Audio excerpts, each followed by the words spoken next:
ভারতের বিষয়টা এরকম যে গত 15 বছর ভারত একটা বিষয় ভাবতে অভ্যস্ত হয়েছিল, বাংলাদেশ 7 বোন নয় 8ম বোন ভারতের। 7 সিস্টার না 8 সিস্টার্সের একটা প্রদেশ হিসেবে তারা বাংলাদেশকে চিন্তা করেছে বলেই আজকে ভারতের এরকম দিশেহারা অবস্থা। না হলে একটা স্বাধীন সার্বভৌম দেশের সরকারে কে আসলো কে গেল, কে পালিয়ে যেতে বাধ্য হলো, কে তার দেশের মানুষের উপর গুলি চালিয়ে মানুষের ঘৃণা অর্জন করলো, সেটা তো আসলে ভারতের মাথা ব্যথা হওয়ার কথা না।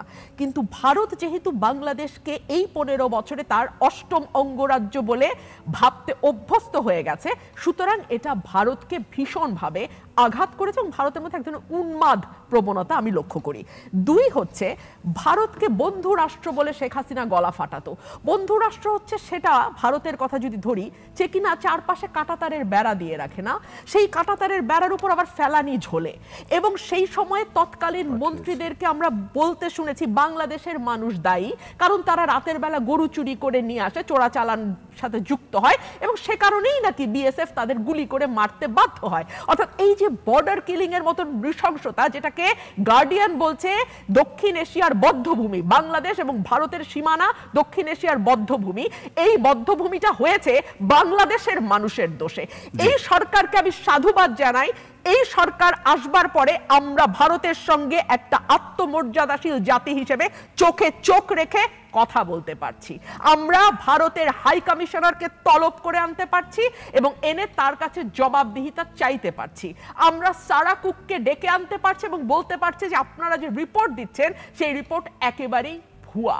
এই সাধুবাদটুকু যদি এই সরকারকে দিতে আমরা কার্পণ্য করি, সেটা অবিচার করা হবে। এবং ভারতের পররাষ্ট্র সচিব 9 বা 10 তারিখে বাংলাদেশে আসবেন বৈঠকের সচিব পর্যায়ে বৈঠকের জন্য। অ্যাবসলিউটলি আমাদের ভুলে গেলে চলবে না, ছোট্ট নেপাল তার একজন নাগরিককে হত্যার জন্য অজিত দোভালকে ক্ষমা চাইতে বাধ্য করেছিল এবং ওলি কিন্তু তার প্রথম সফর, রাষ্ট্রীয় সফর চীনে করছে, ভারতে না।